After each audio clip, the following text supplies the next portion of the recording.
আর দক্ষিণপন্থীরা মানে হচ্ছে মহিলা পুরুষ আলাদা, উত্তর দক্ষিণ আলাদা, মন্দির মসজিদ আলাদা, হিন্দু মুসলমান আলাদা, রাজবংশী আলাদা, আদিবাসী আলাদা, এই ভাগ করে। কেন এই বিভাজনের রাজনীতি হয়? সাথী সভাপতি ডক্টর অমলদা, আনারুল 17, কৃষক সভার জেলা সম্পাদক ডক্টর সুরজিৎ, অন্যান্য কৃষক নেতৃবৃন্দ, আমার গুরুজনেরা, ভাইয়েরা, বন্ধুরা, মা বোনেরা, অনেকদিন পরে আমি ইটাহারে সমাবেশ করতে এলাম। এই সমাবেশ এসে আমার মন ভরে গেল, যেভাবে আপনারা গোটা জেলা থেকে এবং ইটাহার থেকে এখানে সমাবেশ করেছেন। যখন আপনারা এসছেন তখন প্রচন্ড রোদ, মাঠে ঢুকবো কিনা, বসবো কিনা, এই দিকটায় আসবো কিনা, কত রকমের সমস্যা। কিন্তু রোদ শেষ হয়েছে, ছায়া হয়েছে, একটু ঠান্ডা হয়েছে। তার মানে কি? একই রকম চিরদিনটা যায় না। এখন গোটা দেশে, গোটা রাজ্যে যে সমস্যা, যে জঞ্জাল, যে গন্ডগোল, যে দুর্যোগ, সেই দুর্যোগও কাটবে এবং ভালো দিন ফিরে আসবে। কিন্তু প্রকৃতির নিয়মে সূর্য ওঠে, সূর্য ডোবে, বৃষ্টি হয়, রোদ থাকে, শীত হয়, গরম হয়। কিন্তু আমাদের সমাজে, আমাদের অর্থনীতিতে, আমাদের রাজনীতিতে নিজের নিয়মে হয় না। তার জন্য এক কাট্টা হতে হয়, আওয়াজ তুলতে হয়, হক কথা সোচ্চারে বলতে হয়, লড়াই করে নিজের অধিকার কেড়ে নিতে হয়। আর সেই কথা গোটা পৃথিবীতে লাল ঝান্ডা শিখিয়েছে। এখানে কৃষক সভা সম্মেলন, সেখানে আলোচনা হবে। আপনারা শুনলেন, আমার থেকে আপনারা ভালো জানেন আজকে আমাদের দেশে, আমাদের রাজ্যে, এই ইটাহারে, এই জেলায়, পাশে মালদায়, দক্ষিণ দিনাজপুরে, ওদিকে বিহারে কৃষকদের কি সমস্যা। নরেন্দ্র মোদী যখন প্রধানমন্ত্রী হলেন বলেছিলেন কৃষকের আয় দ্বিগুণ করে দেব। মমতা ব্যানার্জি কি বলেন? ও তুমি দ্বিগুণ বলেছো, উনি বললেন আমি 4 গুণ করে দেবো। কিন্তু কথায় বললেন। আজও কৃষক, যখন আমরা এখানে মিটিং করছি, আমাদের দেশে কোথাও না কোথাও কেউ আত্মহত্যা করছে। ফসলের দাম পাচ্ছে না, ভালো বীজ পাচ্ছে না, বীজ বেশি দামে কিনতে হচ্ছে, বিজলির জন্য বেশি দাম দিতে হচ্ছে, সেচে ঠিক মতো জল পাচ্ছে না, তার যা খরচ আছে পোষাচ্ছে না, ডিজেলের দাম বেড়েছে, ক্ষেত থেকে বাজারে মাল নিয়ে যাবে, বাজারে তার কোনো দাম নেই। তাহলে কৃষকের কাজ, ক্ষেতের কাজ আর লাভজনক থাকছে না। গোটা দেশে অমলদারের মতো লোকেরা, হান্নান মোল্লা, অশোক ধাওলে, 500 কৃষক সংগঠন একসঙ্গে মিলে তারা লড়াই করেছে, মোদী সরকারকে পেছনে ঠেলেছে। করোনার সময় শীতে মারা গেছে অনেকে, কিন্তু লড়াই হয়েছে। কারণ এমন বিল নিয়ে আসছিল যে কৃষকের জমি, কৃষকের ফসল, কৃষকের মান্ডি, কৃষকের বাজার, এই সব, এমনকি আমাদের রেশন, এই সব আদানি আম্বানিদের হাতে তুলে দেবে, দেশি বিদেশিদের হাতে। এখন আমাদের লড়াই করতে হবে। শুধু আদানি আম্বানি, মোদী, মমতা না, ট্রাম্প বসে আমেরিকা থেকে এমন ফরমান দিচ্ছে যেখানে আমাদের ওষুধ, আমাদের কৃষি, আমাদের কাজ, আমাদের বাজার, আমাদের আমদানি রপ্তানি সবটাকে মেরে দিয়ে সে নিজের মুঠোয় নিতে চাইছে। স্বাধীনতার আন্দোলনের সময় থেকে লাল ঝান্ডা, এই জন্যই সাম্রাজ্যবাদের বিরুদ্ধে আমরা লড়েছি। আজকে দাঁড়িয়ে আমরা প্যালেস্টাইনে দেখছি আমেরিকান সাম্রাজ্যবাদ আর ইসরায়েল কিভাবে মিলিত হলে গণহত্যা হয়। ৭২,০০০ মানুষকে মেরেছে, তার মধ্যে ২৫,০০০ হচ্ছে শিশু, রুগীদেরও ছাড়েনি। আর আমরা যখন কথা বলতে চাই তখন সংঘ পরিবার কি বলে, বিজেপি কি বলে, আর ওটা তো মুসলমান, ওটা তো প্যালেস্টাইন বলে না। তার মানে ধর্মের নামে, ধর্মকে ব্যবহার করে মানুষকে ভাগ করে, যাতে প্রবল যে আছে, শক্তিশালী যে আছে সে আক্রমণ করবে, আর দুর্বল যে আছে সে বসে বসে মার খাবে। এইটা থেকে এই মমতা ব্যানার্জির জগন্নাথ মন্দির, আজকে মমতা ব্যানার্জি উত্তরে যখন বন্যা হয়েছে, বিপর্যয় হয়েছে শুনলেন, পাহাড়ে, ডুয়ার্সে, তরাইতে, মমতা গিয়ে বলছেন আমি বড় করে একটা মহাকাল মন্দির করে দেবো। তাহলে যখন আকাল হবে, কৃষির জমিতে বালি হয়ে গেছে, ফসল নষ্ট হয়ে গেছে, ঘর ভেসে গিয়েছে, তখন উনি বলছেন আমি ভব্য মন্দির করে দেবো।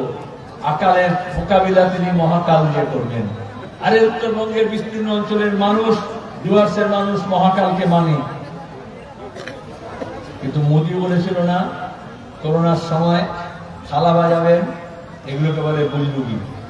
মোদী বলেছিলেন না রাম মন্দির করে দিয়েছি, তারপরে সেই অযোধ্যায় মোদী 2024 লোকসভা নির্বাচনে বিজেপি হেরেছে, রাম মন্দির করেও পার পায়নি। আসলে মন্দির ছিল, আছে, থাকবে, মসজিদ মাজার ছিল, আছে, থাকবে, গির্জা, গুরুদ্বারা, তার জন্য সরকারের কাজ না। সরকারের কাজ হচ্ছে রাস্তাটা ঠিক করা, ব্রিজটা বানানো, বাঁধটা নির্মাণ করা, বন্যাটা রোধ করা, হাসপাতালে ডাক্তার দেওয়া। একজন রোগী চিকিৎসার জন্য কখনো দক্ষিণে যাচ্ছে, কখনো কলকাতায় যাচ্ছে, কখনো পাটনায় যাচ্ছে, কখনো পূর্ণিয়া যাচ্ছে, কিন্তু অপারেশন থিয়েটারে আমাদের রাজ্যে অপারেশন করার জন্য সরকারি হাসপাতালে বেড পাচ্ছে না। এখন ডেঙ্গুর প্রকোপ হয়েছে, প্লেটলেট কমে যাচ্ছে, কিন্তু ব্লাড ব্যাংকে রক্ত পাচ্ছে না। সরকারের ব্লাড ব্যাংক, সরকারের হাসপাতাল, তাহলে সরকার কি করবে? আরে মন্দির মসজিদ লোকের চাঁদা তুলে যারা ভক্ত আছে, যারা ধার্মিক আছে, তারা বারবার তৈরি করেছে, আবার তৈরি করবে। কিন্তু এখানে সুই নদীতে কৃষক তার মাল নিয়ে এদিক থেকে ওদিকে যেতে পারে না, পচে যায়। ছাত্রছাত্রীরা এপার থেকে ওপারে যেতে পারে না। আর 2017 বন্যায় এই ইটাহারে আমি এসেছিলাম, বন্যার প্রকোপ দেখেছি, দ্বীপ হয়ে যায়, মানুষ নাড়াচাড়া করতে পারে না। তাহলে সরকারের কাজ হচ্ছে বাঁধ নির্মাণ করা, বন্যা নিয়ন্ত্রণ করা, ব্রিজ তৈরি করা। সরকার সে কাজ করছে না। আমরা এখন লাল ঝান্ডা রাজনীতি করি, যেমন কৃষকের কথা বলি, বেকার ছেলে মেয়েদের কাজের কথা, মহিলাদের সম্মানের কথা, আদিবাসীদের অধিকারের কথা, তপশিলি জাতিদের মান সম্মান নিয়ে বাঁচার কথা, সংখ্যালঘুদের নিরাপত্তার কথা, এই সবকে জুড়তে হয়। আর দক্ষিণপন্থীরা মানে হচ্ছে মহিলা পুরুষ আলাদা, উত্তর দক্ষিণ আলাদা, মন্দির মসজিদ আলাদা, হিন্দু মুসলমান আলাদা, রাজবংশী আলাদা, আদিবাসী আলাদা, এই ভাগ করে। কেন এই বিভাজনের রাজনীতি হয়? কারণ মানুষ যত ভাগ হবে লুট তত বাড়বে। আমাদের কল কারখানা, পোস্ট অফিস, ব্যাংক, বিমানবন্দর সব লুট হচ্ছে। আমাদের কৃষি, আমাদের দোকান, ব্যবসা বাণিজ্য, যে মাছের জেলে যে মাছ ধরতো, তার জলাশয়, তার জল, তার পুকুর, তার নদী সব হাতের বাইরে চলে যাচ্ছে। আমরা বামপন্থীরা মানে এই কৃষক সভা বলেছিল তেভাগা থেকে, তার সঙ্গে লাঙল যার জমিদার, যোদ্ধার জমিদারদের হাত থেকে জমি কেড়ে নিয়ে যখন বামফ্রন্ট সরকার হয়েছে আমরা জমি বন্টন করেছি। তো সেখানে শেষ নয়, সেচের ব্যবস্থা করে 1 ফসল জমিকে 2 ফসলি 3 ফসলি করা, কিন্তু সেটি কৃষিতে হবে না। তাহলে কল কারখানা চাই। তাহলে আজকে যেরকম পরিযায়ী শ্রমিক এক রাজ্য থেকে অন্য রাজ্যে চলে যাচ্ছে, শুনলেন শত্রুকের কাছে কিভাবে আক্রমণের শিকার হচ্ছে, কখনো রোহিঙ্গা বলছে, কখনো বাংলাদেশি বলছে, অপমান করছে, ভাষার নামে হোক, ধর্মের নামে হোক, পোশাকের নামে হোক, খোরাকের নামে হোক, চেহারার নামে হোক। আরে আমাদের দেশে আমরা সবাই এক কাট্টা হয়েছিলাম, নানা ভাষা, নানা মত, নানা পরিধান, বিবিধের মাঝে দেখো মিলন মহান। স্বাধীনতার সময় থেকে আমরা বলে এসেছি। এখন বিজেপি আরএসএস এই বৈচিত্র্যকে মানে না। তারা মনে করে এক দেশ, এক জাতি, এক ধর্ম, এক রাষ্ট্র, এক দল, এক নেতা। আর এই জন্যই আমাদের গণতন্ত্রের উপর আক্রমণ হচ্ছে। আলাদা আলাদা বৈচিত্র্য আছে, নিজের নিজের পছন্দ আছে, নিজের নিজের অধিকার আছে, সেইটা কেড়ে নিতে চাইছে। এই যে এসআইআর করছে না, বিহারে তো আমরা দেখলাম, আসামে তো দেখলাম, ঝুলি থেকে বেড়াল বেরিয়ে গেছে। সেদিন অমিত শাহ কি বললেন? Detect, delete, deport. ওরা শব্দ নিয়ে খেলে। তার মানে চিহ্নিত করো, তারপরে তার নাম বাদ দাও, আর তারপরে তাকে বাংলাদেশে পাঠিয়ে দাও। এই অমিত শাহ বলেছিলেন উই পোকা বাংলাভাষী মানুষকে, টার্মাইটস, উই পোকা। আর অনেকে মনে করছে মমতা আছে, বিজেপি আর তৃণমূলের মধ্যে রোজ টেলিভিশনে সাজানো যুদ্ধ হচ্ছে।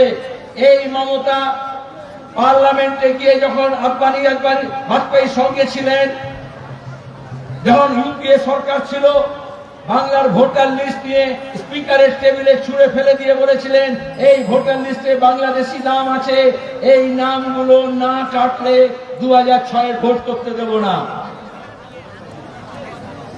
এখন যখন হরিয়ানায়, মহারাষ্ট্রে ভোটে চুরি হয়েছে, দিল্লির ভোটে চুরি হয়েছে, সবাই যখন ভোট চোরের বিরুদ্ধে বলছে, ইলেকশন কমিশন তখন ভোটার লিস্টের কথা বলল। কার কথা শুনে বলল? মমতা ব্যানার্জি। তিনি নেতাজি ইন্ডোর স্টেডিয়ামে জানুয়ারি মাসে মিটিং করে বললেন এই ভোটার লিস্টে অনেক গন্ডগোল আছে, আমাদের তৃণমূলের কর্মীরা পাড়ায় পাড়ায় যাবে আর ভোটার লিস্ট করবে, আপনাদের মনে আছে। আর এখন বলছেন আমি এসআইআর আটকাবো। একইভাবে সিএ সময় বলেছিলেন, একইভাবে ওয়াকফ আইনের সময় বলেছিলেন। এখানে বাজার গরম করেন, আর দিল্লিতে গিয়ে ভাইপোকে গরু পাচার, কয়লা পাচার, বালি পাচার, ওই যে কাকুর গলা সরে ধরা পড়েছে, শিক্ষক নিয়োগের দুর্নীতিতে টাকা গিয়েছে কার কাছে, তাতে যাতে পিসি ভাইপো ধরা না পড়ে, এই জন্য মোহন ভাগবত আর এস এর সঙ্গে সেটিং করছেন।